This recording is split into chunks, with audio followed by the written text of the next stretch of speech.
Hello friends, so guys, welcome to our YouTube channel VS Medical Classes. So friends, in this video we will discuss about types of research. आज की इस video के अंदर हम समझेंगे कि research कितने टाइप की होती हैं और इनके अंदर क्या क्या होता है बेसिकली, मीन्स किस किस तरीके की रिसर्च होती है हमारी, इन सबको आज हम डिटेल में समझने वाले हैं बेसिकली।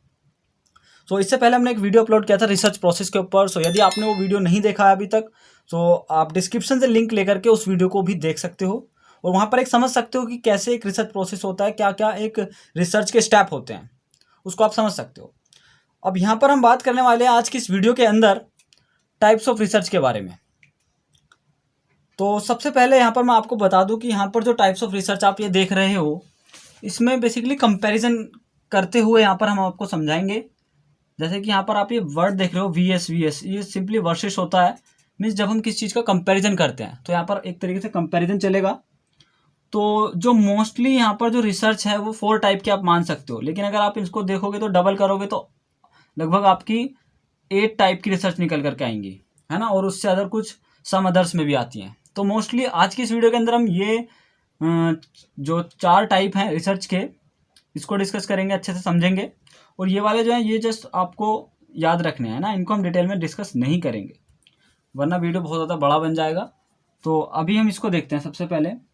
तो जैसे कि आप देख रहे हो यहाँ पर फर्स्ट टाइप आता है इसमें हमारा descriptive research versus analytical research. So guys, जैसे कि यहाँ पर नाम दिख रहा है आपको कि डिस्क्रिप्टिव रिसर्च।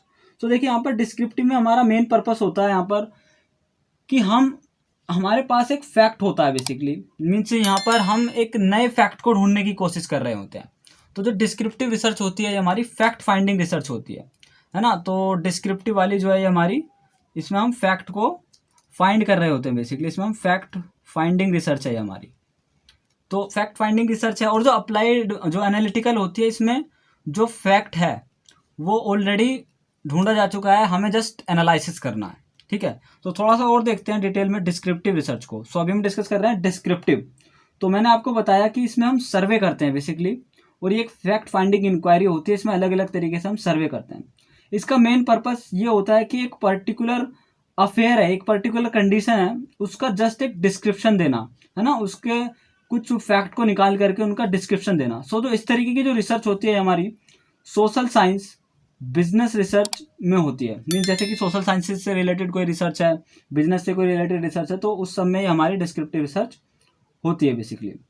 और इसमें बहुत सारे पॉइंट होते हैं, जैसे कि इसका एक मेन कैरेक्टरिस्टिक्स होता है इस रिसर्च का कि हमारा जो इसके अंदर कंट्रोल नहीं होता वेरिएबल्स के ऊपर, मीन जो प्रॉब्लम होती हैं उसमें हमारा इसका मीन्स कंट्रोल नहीं होता है उनके ऊपर। इसमें हम जस्ट चीज़ों को मीन्स फैक्ट को एज इट इज़ निकालने की कोशिश करते हैं। जैसे कि हम इसका एक एग्जांपल लें, सपोज एक शॉप है ना, एक दुकान है, वहाँ से हमने कुछ खरीदा, तो वहाँ पर हम शॉपिंग की फ्रीक्वेंसी निकालते हैं और हम ये देखते हैं कि प्रेफरेंस ऑफ पीपल, मीन्स जो लोग हैं वो क्या ले रहे हैं, मीन्स किस किस तरीके की चीज़ें मार्केट में चल रही हैं। तो हम ये नया फैक्ट एक ढूंढते हैं, देखते हैं बेसिकली, और इसको हम एज अ बिजनेस के तौर पर भी कह सकते हैं। तो हम इसको बिजनेस रिसर्च और मार्केट रिसर्च भी कह सकते हैं कि ये फैक्ट देखने के लिए कि आजकल मार्केट में किस चीज़ की ज़्यादा डिमांड है।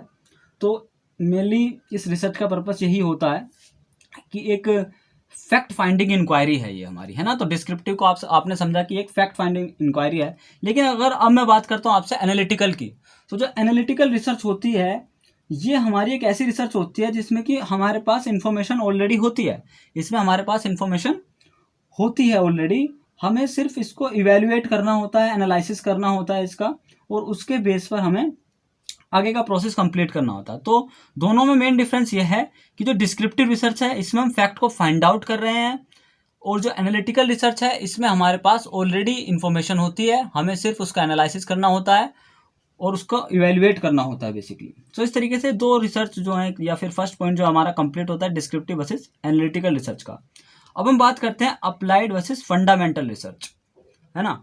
तो गाइज यहाँ पर देखिए बेसिकली ये एक तरीके से आपके लिए एक शॉर्ट नोट है। तो यहाँ पर जो भी मैं आपको बता रहा हूँ वही आपकी एक तरीके से थ्योरी है, उसको आप अपने शब्दों में लिख सकते हो, शॉर्ट नोट आप बना सकते हो मेरी वॉइस को सुन करके और इस पॉइंट को लिख करके, है ना।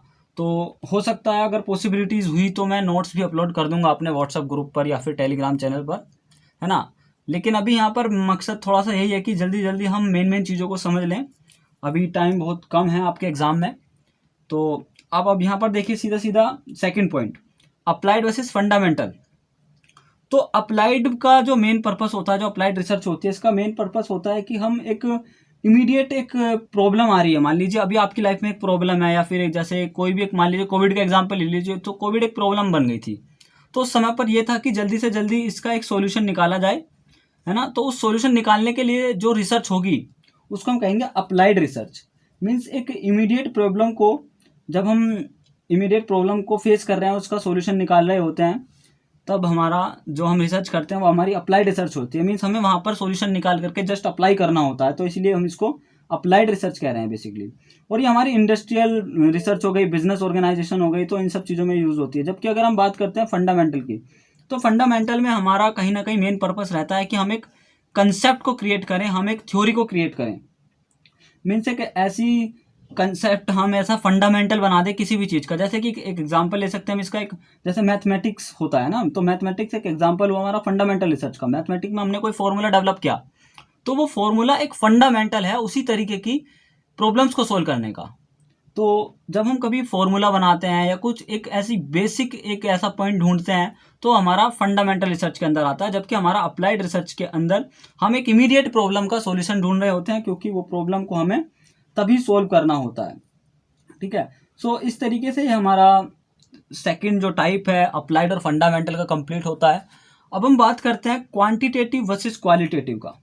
सो गाइस देखिए, बेसिकली जो क्वांटिटेटिव होता है और क्वालिटेटिव होता है, पहले तो आप इसको समझिए।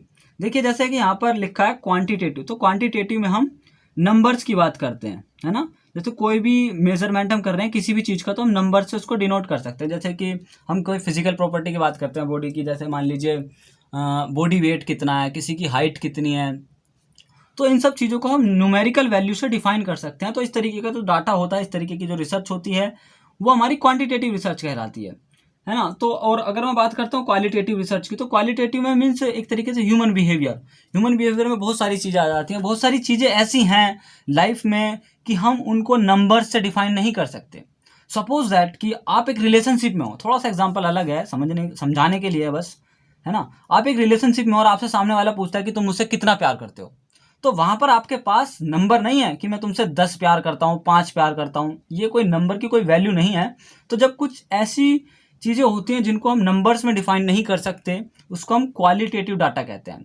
जैसे कि एक ह्यूमन का बिहेवियर, किसी इंसान की लॉयल्टी, काइंडनेस, मोटिवेशन, इन सब चीज़ों को हम नंबर से तो डिफाइन नहीं कर सकते। तो इस तरीके का जो डाटा होता है वो क्वालिटेटिव डाटा होता है।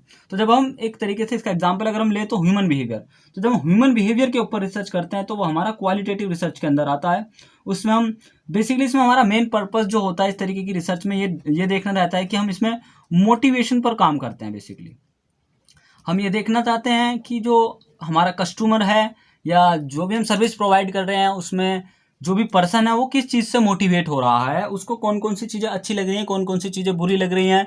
या फिर हम इसमें ये भी देखते हैं कि किसी इंसान ने क्या रिएक्शन किया, उसके पीछे क्या लॉजिक हो सकता है, उसके पीछे ऐसा कौन सा फैक्ट छुपा हो सकता है जिसकी वजह से किसी इंसान का बिहेवियर चेंज हुआ, है ना। एक पर्टिकुलर सिचुएशन में सपोज 2 पर्सन है और हमने उनको एक कंडीशन दी, तो हो सकता है कि दोनों का बिहेवियर अलग अलग तरीके से रिएक्ट करे, उन दोनों का जो रिएक्शन होगा वो अलग अलग होगा एक ही सिचुएशन में।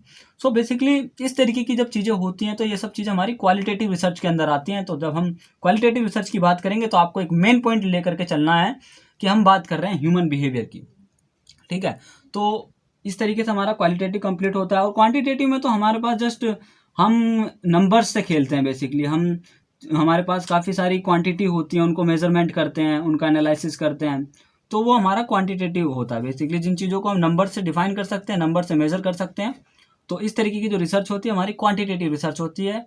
और क्वालिटेटिव में मैंने तुम्हें बता ही दिया है कि हमारी ह्यूमन बिहेवियर से रिलेटेड रिसर्च होती है। इसमें मेन पर्पस हमारा मोटिवेशन को लेकर के रहता है, मोटिव को लेकर के रहता है। और गाइस देखिए, ये वाली जो क्वालिटेटिव रिसर्च है इसको आप एकदम से नहीं कर सकते, जो रिसर्चर है वो भी एकदम से नहीं कर सकता।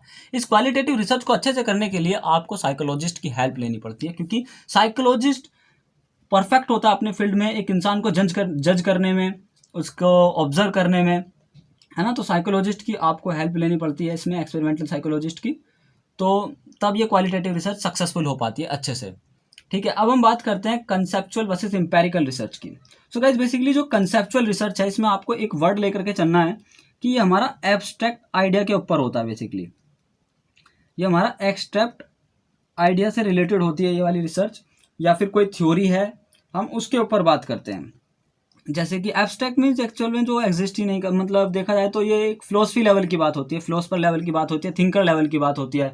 मीन्स जो बड़े बड़े फिलोसफर होते हैं तो वो क्या करते हैं, अपने माइंड में एक ऐसा कंसेप्ट बनाते हैं, ऐसे कुछ चीज़ें बनाते हैं, ऐसे कुछ आइडियाज़ निकालते हैं, नए नए आइडियाज़ निकालते हैं वो, है ना। तो ये सारी की सारी चीज़ें जो अप्लाई होती हैं, जो कंसेप्चुअल रिसर्च होती है या वाली जो अप्लाई होती है हमारी फिलोसफर्स और थिंकर्स से रिलेटेड है होता है। इसमें वो क्या करते हैं, नए नए कंसेप्ट को डेवलप करते हैं और जो पुराने कंसेप्ट होते हैं उनको रीइंटरप्रेट करते हैं, मीन्स उनको दोबारा से समझने की कोशिश करते हैं और कोशिश करते हैं कि उनमें से कुछ नया निकल करके आ जाए, है ना। तो ये इस तरीके से हमारा कंसेप्चुअल रिसर्च कंप्लीट होता है। अब हम बात करते हैं एम्पिरिकल रिसर्च की। सो गाइस बेसिकली जो एम्पिरिकल रिसर्च होता है ये हमारा एक ऐसा रिसर्च होता है जिसमें हम सिर्फ ऑब्जर्व करते हैं चीज़ों को और एक्सपीरियंस करते हैं।